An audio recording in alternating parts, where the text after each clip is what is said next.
Bienvenue sur visadli.com, bienvenue à Kamel Ben Merabé. Je vais être très dur avec toi, mais tu es pasteur. C'est vrai que ton nom ne fait pas tout de suite penser à un pasteur. Tu es algérien d'origine. Oui. Alors explique-nous un petit peu ton parcours. En fait, tout a commencé pour moi, j'avais une dizaine d'années, lorsque dans les quartiers nord de Marseille, un groupe de jeunes nous ont mis au contact de la parole de Dieu, la Bible. Ils nous ont témoigné, parlé d'un Dieu qui était capable d'aimer, et d'un Dieu qui était capable d'être près de nous. Alors je suis allé écouter l'Évangile, le message de l'Évangile, et j'ai fréquenté ces réunions durant quelques semaines, quelques mois, et puis j'ai laissé de côté, à cause de l'enseignement que j'avais reçu de par ma culture. Ta famille était musulmane pratiquante? Oui, tout à fait. Et dans cette même période, j'avais une dizaine d'années, donc je disais, et dans cette même période, mes parents ont repris contact avec la famille en Algérie, suite aux événements de 62. Ouais. Et donc ils ont repris contact, et ils ont commencé à s'imprégner, à se réimprégner de la culture algérienne. Et qui dit culture, bien sûr, mariage, marabout, sorcellerie. L'ambiance de la maison a de suite changé. Et à cette même période-là, j'ai commencé à fréquenter un groupe de jeunes peu fréquentables qui m'ont conduit et m'ont aidé à plonger dans la délinquance. Jusqu'au jour où le juge d'enfants a décidé de m'envoyer en maison de redressement. Suite à cette décision du tribunal, mes parents ont décidé de me mettre en contact avec un marabout. Ils ont prié pour moi, ils ont fait toutes sortes de prières. Il fallait que je prenne des potions soi-disant magiques. Rien à faire. Et je sombrais de plus en plus dans l'agressivité, dans la délinquance et dans la méchanceté.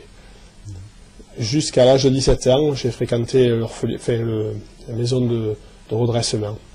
Tu étais un petit peu pris entre trois mondes, si on peut dire, oui. Si je comprends bien, entre tes origines et puis contact avec les chrétiens et puis le contexte sur place qui t'a amené là. Disons que j'ai écouté quelques mois le message de l'Évangile apporté par ces jeunes qui ont eu le désir de parler de Jésus à ces enfants qui traînaient dans les rues. Mais ça a duré que quelques mois. J'ai laissé de côté après ce message. Ce n'est qu'à l'âge de 17 ans où je me trouvais dans un vrai gouffre. J'étais profondément attristé, blessé par la vie. Je n'avais aucun avenir.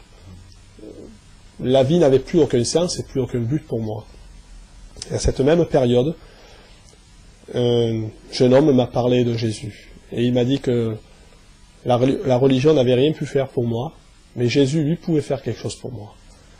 Alors j'ai osé croire ce qu'il me disait. Et il m'a invité dans une église évangélique à écouter le message de l'Évangile. Lorsque j'y suis rentré, j'ai été saisi par quelque chose de pas palpable, mais une présence m'a envahi. Et pour moi, je pouvais affirmer à ce moment-là, et je l'affirme encore aujourd'hui, que c'était la présence de Dieu. C'était difficile d'expliquer à ce moment-là, puisque chez moi, il y avait la sorcellerie, il y avait la magie, il y avait les marabouts, il y avait des manifestations diaboliques et sataniques. J'ai grandi et j'ai baigné dans ce milieu-là. Donc lorsque je suis rentré dans cette église évangélique et que les croyants ont commencé à chanter des cantiques, j'ai senti une présence qui était complètement différente de celle que je vivais à la maison. Je me suis senti en paix à ce moment-là. Et j'ai compris que la vérité, elle était là. Difficile à expliquer comme ça, mais je l'ai senti au plus profond de moi-même.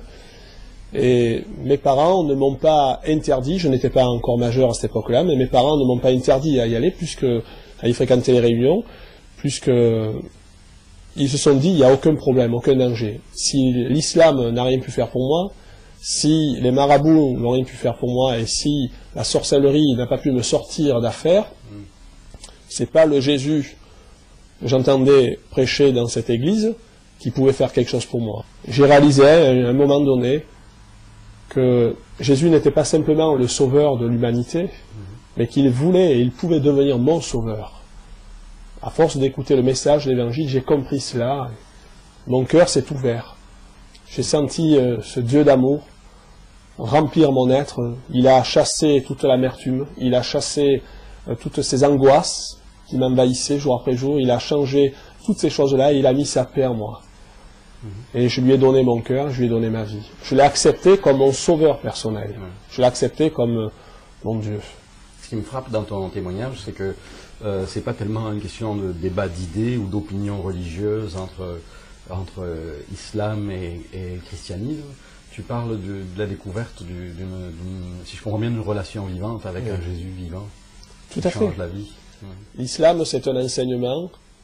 Ce sont des récits du Coran que vous recevez, vous avez tout ça en mémoire, mais rien ne descend sur le cœur. J'en avais plein la tête, mais mon cœur était toujours vide. Et pour moi, le Dieu de l'islam, c'était un Dieu lointain, avec lequel on ne pouvait pas avoir une relation. Un Dieu qui était prêt à punir et à taper s'il y avait un manquement à notre égard. Est-ce que jusqu'à un certain point, on ne peut pas dire que parfois, des gens lisent la Bible et puis c'est pareil. Ça peut être tout un enseignement religieux, mais qui ne change rien non plus si on n'ouvre pas son cœur à Jésus-Christ. Tout à fait. Tout à fait.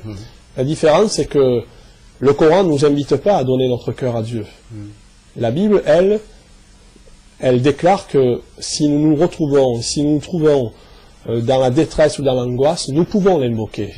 Un passage qui m'a interpellé au début de cette marche spirituelle au travers de la Bible, un passage qui m'a frappé, c'est ce passage où il est écrit dans la Bible « Invoque-moi au jour de la détresse, je te délivrerai, tu me glorifieras ». Et aucune religion n'a pu apporter de telles paroles. Et c'est ce que tu as vécu.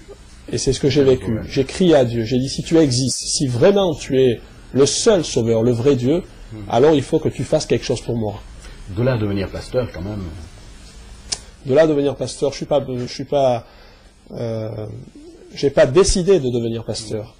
Ça s'est pas fait du jour au lendemain. Ça s'est pas fait du jour au lendemain. Lorsque j'ai vraiment accepté Jésus-Christ comme mon sauveur personnel, et que vraiment je peux dire que Dieu est venu habiter mon cœur, il a mis un désir en moi de pouvoir témoigner de son pardon et de sa grâce à tous ceux qui m'entourent. Et cette pensée ne m'a jamais quitté, ça a commencé à prendre de plus en plus de place en moi, jusqu'au jour où j'ai demandé à Dieu, mais qu'est-ce qui se passe? Pourquoi j'ai toujours ce désir profond de parler aux uns et aux autres d'une manière assez particulière? Et puis tout doucement, Dieu m'a montré, Dieu m'a parlé dans mon cœur, il m'a interpellé, il m'a dit qu'il voulait que je prêche l'Évangile. Est-ce qu'on peut dire que tu es devenu pasteur par passion pour Jésus? Oui, aujourd'hui oui, je prêche Jésus parce que j'aime Jésus plus que tout au monde. C'est le meilleur des amis.